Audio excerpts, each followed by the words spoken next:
Quick question. If your car needed a $1,000 repair tomorrow, where would the money actually come from?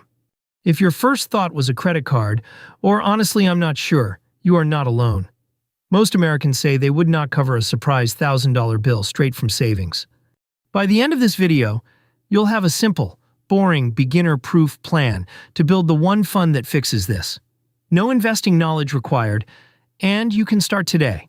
First, why this one fund matters more than any investment. An emergency fund is not about getting rich. It's about not going backwards. We're talking about the ordinary stuff that hits everyone eventually. A $400 car repair, an unexpected medical bill, a broken fridge. Not rare, just badly timed. Without a buffer, that normal surprise turns into debt. And debt at today's rates is genuinely expensive. The national savings rate is low right now, which means a lot of people are one bad week away from a credit card balance they never wanted. So think of the emergency fund as a wall. On one side, a bad day. On the other, a bad year. Building that wall is the whole point. Let's define it simply. An emergency fund is cash you can reach fast, set aside for real emergencies only. It is not an investment. Not in stocks, not in crypto, not locked away for years. Its job is boring on purpose. Just be there when you need it.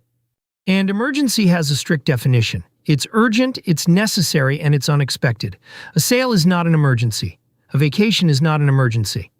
If it fails even one of those three tests, it comes out of your normal budget, not your safety net.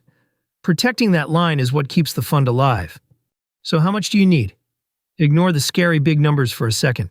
Start with one target, $1,000. $1,000 covers most common surprises, and it's small enough that you can actually reach it. That first milestone is the hardest and the most important one you'll ever hit. And it's more reachable than it feels. $25 every payday, paid every 2 weeks, is about $650 a year. Add one windfall on top, and that first $1,000 is closer than you think. Once you've got it, the next target is 1 month of essentials, not your whole lifestyle.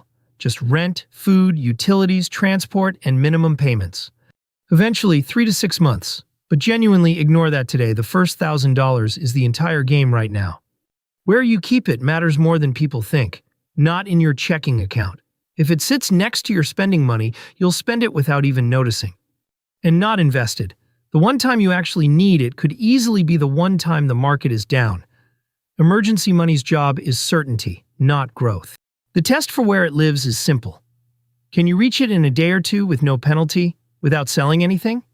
If yes, it's in the right place. The sweet spot is a separate, high-yield savings account. Same government insurance as a big bank, but it actually pays you a real rate while it waits. Now, the part that actually works, the secret isn't discipline. It's making the whole thing automatic and making it small. Pick a number you genuinely won't miss, $20, $50 a paycheck. Then set an automatic transfer for the day you get paid before you can spend it.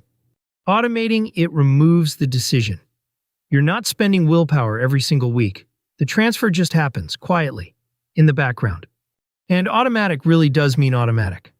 Set it up once in your bank app and you never have to think about it again. That's the whole trick. Then give the account a name. Emergency. Do not touch. A named goal is genuinely harder to raid than a random balance just sitting there. Want to go faster? Send in one windfall. A tax refund, a bonus, money from selling something you don't use, and you might hit that first $1,000 in a single move. 3 mistakes sink most emergency funds. Avoid these and you're already ahead of almost everyone. 1. Keeping it in checking, where it blends in with your spending and quietly disappears. 2. Investing it, chasing a better return. Emergency money's whole job is to be certain and boring. Growth is a job for different money. 3. Rating it for things that aren't real emergencies. If you do use it, that's completely fine. That's what it's for. Just refill it first before anything else.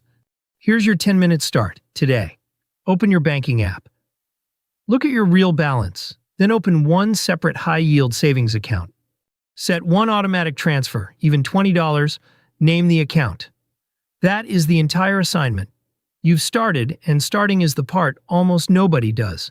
If you want more simple, do-it-today money guides like this one, written for normal people, subscribe. New breakdowns every day. Recap. An emergency fund is borrowing cash for real emergencies only. First goal, $1,000 in a separate high-yield account, funded automatically. Educational only, not financial advice. The best day to start this was a year ago. The second best day is today.